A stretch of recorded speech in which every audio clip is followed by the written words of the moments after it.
we are headed over to Mexico, Los Algodones, for our annual pilgrimage to pick up medication and be the official prescription drug mules. And there has been some changes. And I'm going to be handing off my wife. This kind of, you know, a little bit, you know, I don't know, freaky to be here. Kind of surreal spot up here, folks. But yeah, getting up here is no joke.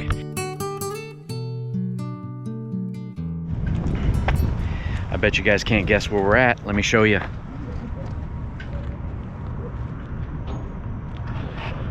I'll tell you something, it's not Costco.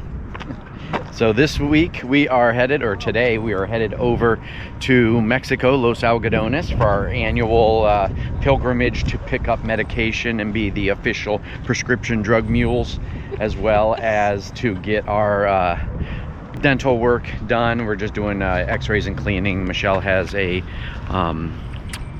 filling to do. Ah. Courtney's with us. Oh, there she is. This is her first time across the border, so this is exciting. We're showing her the ropes. Yeah, we're gonna take her to our dentist, and she's going to do a consultation with them, and we're gonna take you along. Hopefully this will go as smoothly as they have in the past, especially with Dr. Inganez. Unlike the one year when Michelle went to a different dentist and had a temper tantrum. We're hoping this one goes smoother. Oh, by the way, did you see Michelle got a haircut? I did.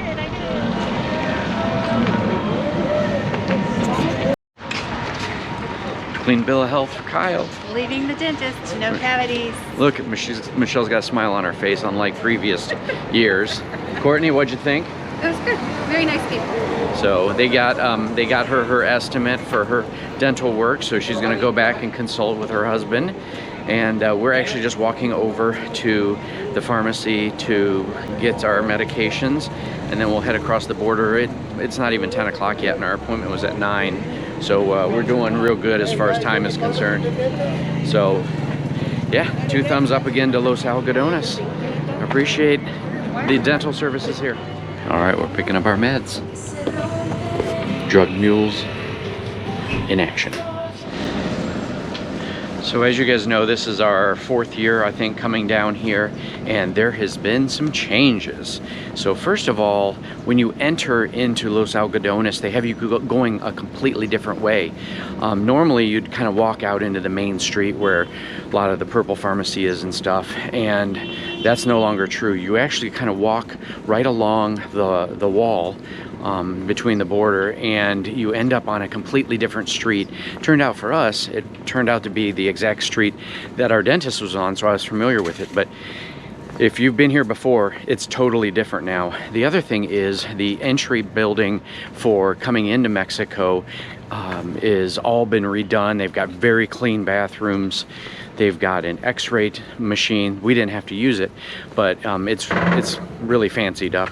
And then on the US side here, as we're leaving, you have to leave in the same spot. So you actually are making a loop now from where you enter at the new location back to where you used to enter / leave.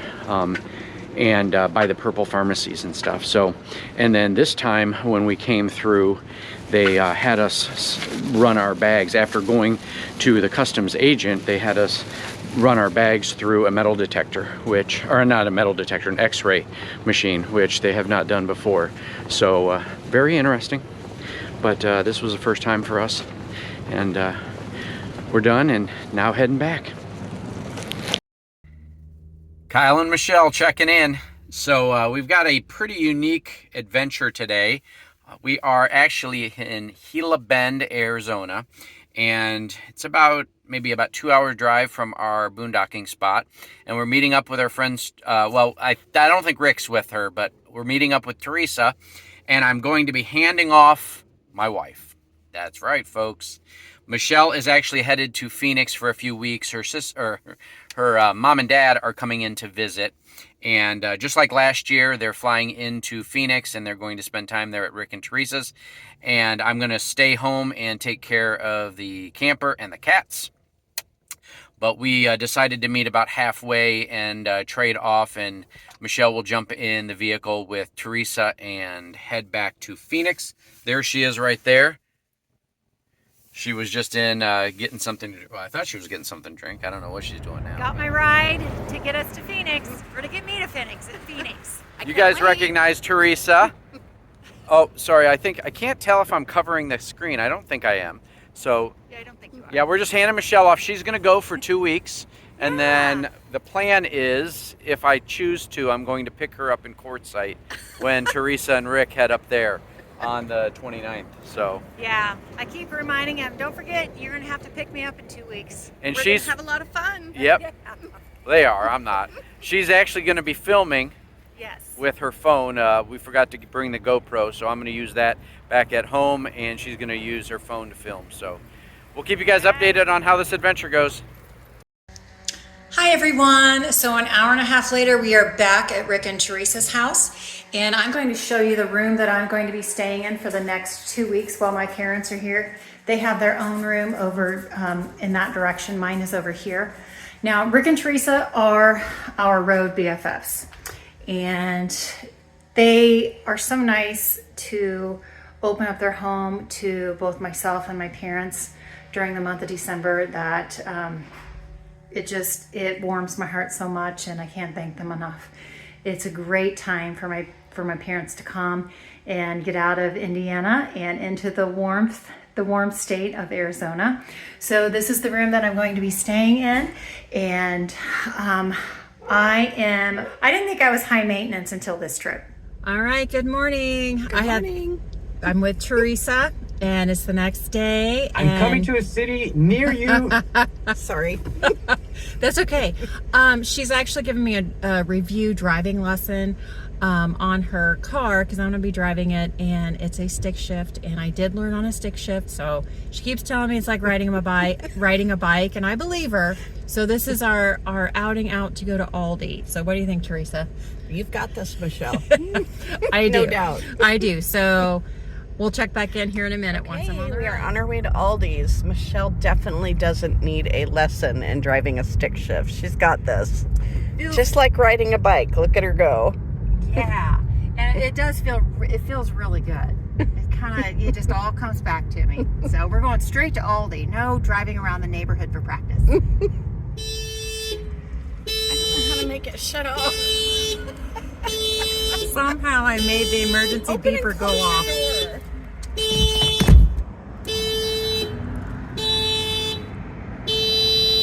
We're gonna figure this out. So I had the great idea to start the car, and listen, you don't hear a beeper anymore. Good morning, everyone. So I am out on an adventure with Rob today.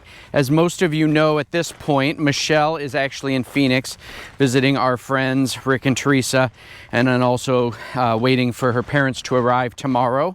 But we are out, we're hiking Fortuna Peak. And the interesting part about this trail is that there is a crash site along the way of a World War II B-17 bomber. I don't know a lot of the details about how it ended up out here, but clearly this is not a landing strip, and therefore it has crashed into the mountains. It's about a 6.5 mile trail with significant elevation gain, said 1,600 on all trails, and from what Rob and I can tell, it looks like a large portion of that is right there after the plane crash site up to the peak of the mountain. So I believe it's probably that trail right there, or I mean that peak, but it could be that peak. So it's one of those two peaks. But we're enjoying the good weather. I've got my hat on. It's not really that cold anymore, but it was this morning when we left. But this is just east of Yuma, and taking you along with us on this adventure. Rob and Kyle checking in at 2 miles. There he is. I'm trying to give him a break so he can keep up with me. Yeah, I'm the one sweating to death and breathing heavy, and he's just chilling. So I'll have to show, I'll grab a screenshot of the profile of this trail. It's like gradual, and then there's just a spike at the end when we get up. And now that we've gotten closer, I'm pretty sure we're headed there. but there's plane crash to see before then. So I think we found our first remnants of the airplane, just right here along the trail. You can kind of see it's got the old rivets in it. It's greenish color, I'm assuming the original paint, but pretty cool. There's plenty more to come. We watched a video the other day of this hike just to kind of know what we were looking for and any pitfalls that we might run into with tracking the trail. And there's some pretty cool debris from the plane.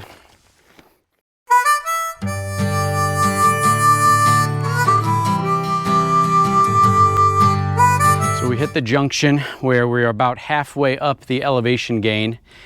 We are just a little bit under 800 feet of elevation with 800 feet to go.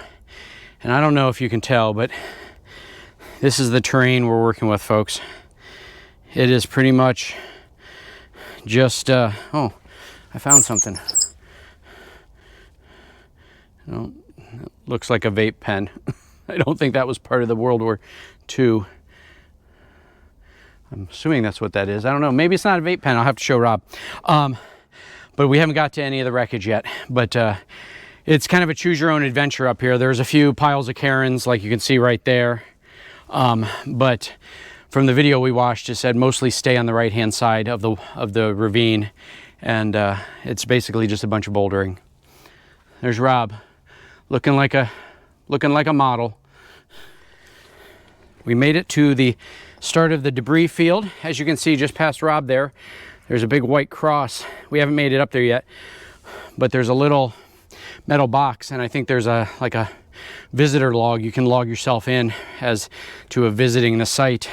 But we're starting to see debris. You can see that piece of shrapnel, that metal right there. There's a piece there. There's this, some type of turbine or engine component there. I went to try to lift that thing up or turn it over, really, and it was, I mean, it's like 70 or 80 pounds. It is so heavy. But yeah, it's pretty cool. We'll show you the logbook when we get up there. There are 2 X's marked on the hillside, I believe. This is the first one, obviously. Let's take a look, see what's in this box. Oh yeah, it almost looks like a geocache. Oh, people just leave miscellaneous stuff. Chapstick, eyeglasses, sunglasses, business cards, hand sanitizer, beads, some peanut butter. Who knows how old that is. I'm gonna look and see if I actually have one of our bar soap. If you want to take a bath while you're up here, I don't know what water you're gonna use. Oh yeah, I just missed something. Oh, it looks like a bullet shell maybe. Oh no, an actual bullet. It's not been shot off. But yeah, so I'll see if we got a sticker and put it in here, and then sign, I guess, one of these. There's just miscellaneous logs in here. Looks like at some point there was instructions, but it's so faded. Oh no, this also looks like this might be a geocache, actually, because it looked like those are instructions for geocache. So I'll actually pull up the geocache app and see if there's one here, and if it is, I'll log that we found it. So we'll take you and show you some of the rest of the stuff. Turns out it is a geocache. I left a sticker. I happen to have one of the Wander Squad stickers as well as the Wandering Shores stickers. So I dropped it in the cache. We actually haven't renewed our paid version of our geocaching app because we haven't really been doing it as much right now. So I can't actually log myself as being able to find that location. But I know in my brain I did. And that would explain what that is, and it's not necessarily having anything to do with the crash site itself. But yeah, we started way down there, folks, but we're still going way up there. We found the most distinguishable part of the wreckage yet. You can see that's definitely part of the engine there, one of the propellers. I'm gonna find a photo and insert it of what the plane originally looked like. In my mind, I don't know if it had propellers on the wings or up on the front of the nose, but that definitely clearly is part of that. It is kind of, you know, a little bit, you know, I don't know, freaky to be here, knowing that these pilots and the people on board that plane lost their life, because I'm assuming they didn't bail out. But we're gonna look up when we get to the top and see if we can find information on the actual crash and more details to share with you on the way back down. I think right here might be like a fuel bladder. It's got like plumbing fixtures on it. It looks like at one point it was like a flexible rubber, but we also found the landing gear, at least one of them. And, you know, for point of reference too, look how big this thing is compared to me. I mean, thing's enormous. Never been up this close to, you know, something like this. But yeah, so this used to be the wheel and the tire on one of the sides, I'm assuming on one of the wings, and the rubber's all long and been burned up at this point. So we'll continue on, see what else we find. Good old Finn decided he needed to let everybody know that he's been here. Finn, if you happen to be watching this, you're an asshole. We made it up to the second white cross right there. And as you can see, there are actually two more that you can see from here. Did a little research. Shout out to Gemini here on my Android phone. So the original crash was June 28th, 1944. It was a B-17 Fortress. It showed me a picture of it. It had 4 engines and 2 on each wing. And it was on a routine night training flight out of the Yuma proving grounds here when it crashed into the side of the hill. They don't have any photos that I could find, at least right now, of the actual plane that crashed here, other than just a generic picture of a B-17. But it's pretty interesting, and it's all chrome, like an Airstream with the rivets and everything. Pretty interesting. I'm sure I've showed you pictures of it already.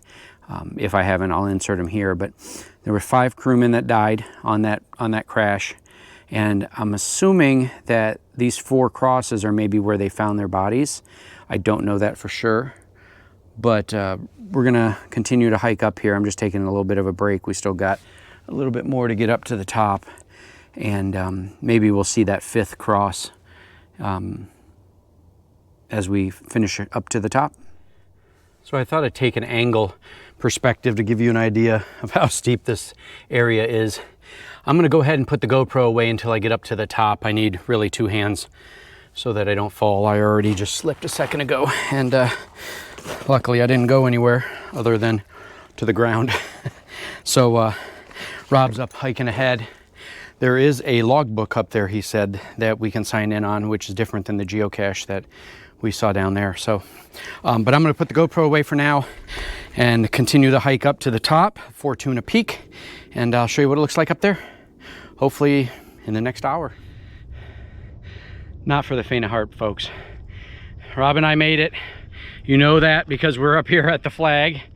I'm not feeling super confident with my stability right now, so I'm not gonna, let me sit down. But yeah, we made it to the top of Fortuna Peak. There, as you can see behind me, are 3 military ammo boxes in dedication of some military folks that have passed. I don't think they're not in any way connected necessarily with the plane crash that was here.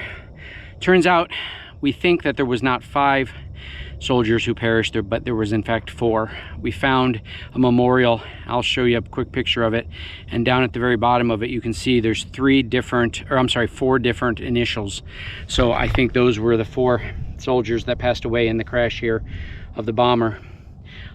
There's been like 2 or 3 geocaches that we found on the way up. It's been really unique. Some of them are not even on the geocache app at all, paid or unpaid. And then up here is, I think the one is a geocache that Rob has in the center there. And then the other one is a memorial with a folded flag in there that was flown over. Where was it flown, Rob? Does it say? Over Wake Island.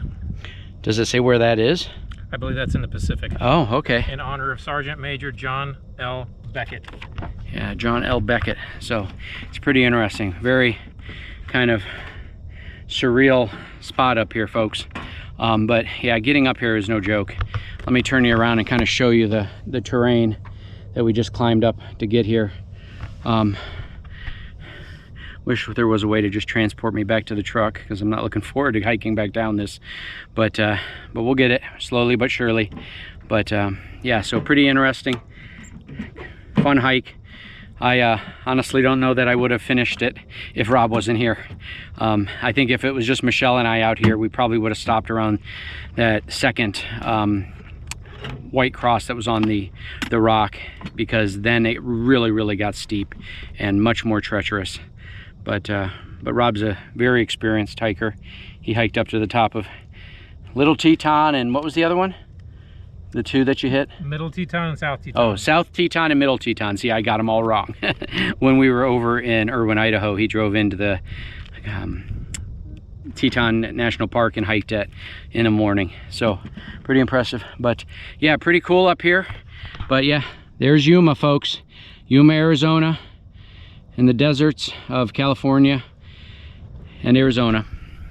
So we'll check in either on the way back down at some point, but most likely once we get back down to the car. But I know, don't leave just yet. Snack update. Michelle's not here to give it to you, but I brought some cheese and some pepperoni, and I'm about to enjoy it. See you soon, folks. A little over 7 miles. I got to look at my phone to see exactly how many, but said I burned 2,013 calories, and it felt like it. That hike down was challenging, a lot of loose gravel, but I made it. I only slipped and fell one more time.